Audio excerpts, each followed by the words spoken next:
Hey everybody, welcome to your spoon-fed edition of SavageRiffs.com. Alright, today we're looking at the Vampire Kingdoms, part 5 of, it's like the Kreeghor have set up a couple of challenges for the characters. There's the boy Taylor Thomas that needs to be rescued. Looks like just Ash is going alone on that one. And then there's the world that needs to be saved from a device that Red had recovered. Or, well, technically, Lucinia was involved in that through her backstory, but recovered from Tolkien. And he was going to use that to destroy the vampires, but the Kreeghors, apparently they were the ones that gave it to Tolkien, and they recovered it, and they used it to destroy all life on Earth. So, yeah. So those are the two choices. Looks like pretty much all the heroes are going after to save the world, and Ash is going after the boy. So I have essentially two posts wrapped up in some OCC comments. So just click on the one that's appropriate to you. Feel free to click on both if you want to read it. We're going to resolve it through a quick combat. And so, I decided to just throw something interesting in it for you guys. The quick combats are modified by how many heroes or sort of wild cards are going on each mission. So, fortunately for Ashlyn, Tara is legendary, and Commander Curling is a wild card, and they will not hinder your progress. In fact, they help you. So instead of all the scenes start at -2 for Ash, instead of it being a extra -7, on top of that, it's only an extra -5, so -7 total. And then as you read, you'll notice that the other Special Force Coalition troopers, which are just extras, they get into a little bit of trouble. So you can take a further penalty of -2 to try to save them as well. So if you want to go for the Granddaddy -9 quick combat roll, that option is for you. And I threw in a little extra for Ash. Your Heart of Hearts, that Eldunari or whatever they call it, and that man, I forget the book that I read it in.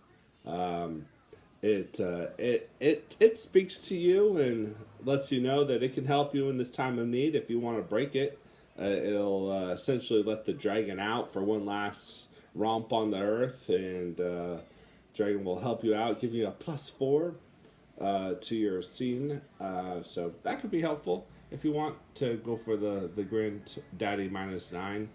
And then turn into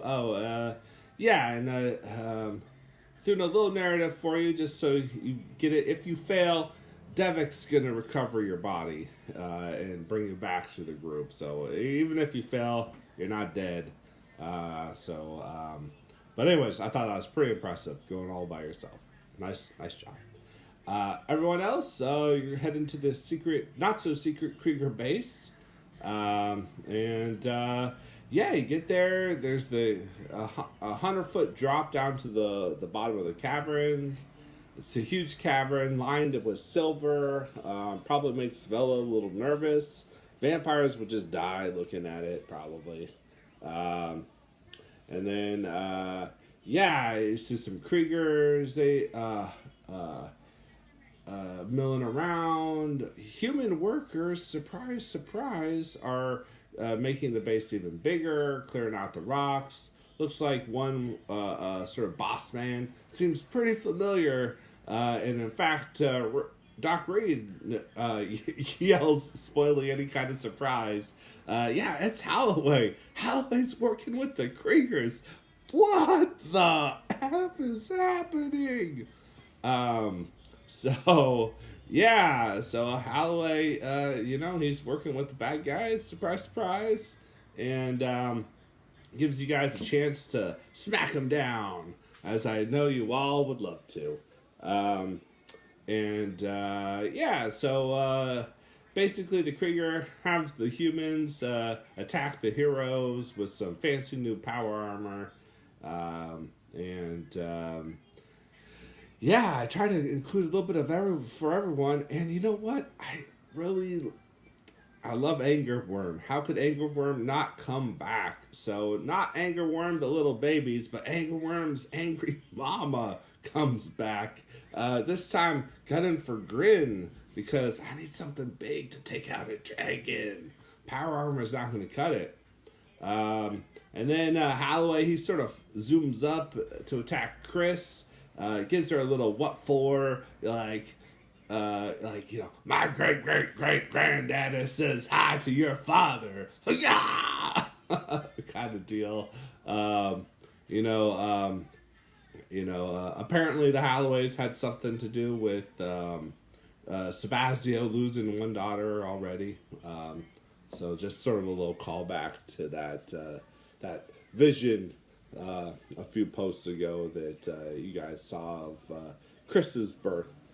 And then it just rolls into a quick combat, -2 plus another -1, because only 7 really heroes are going to be participating in it.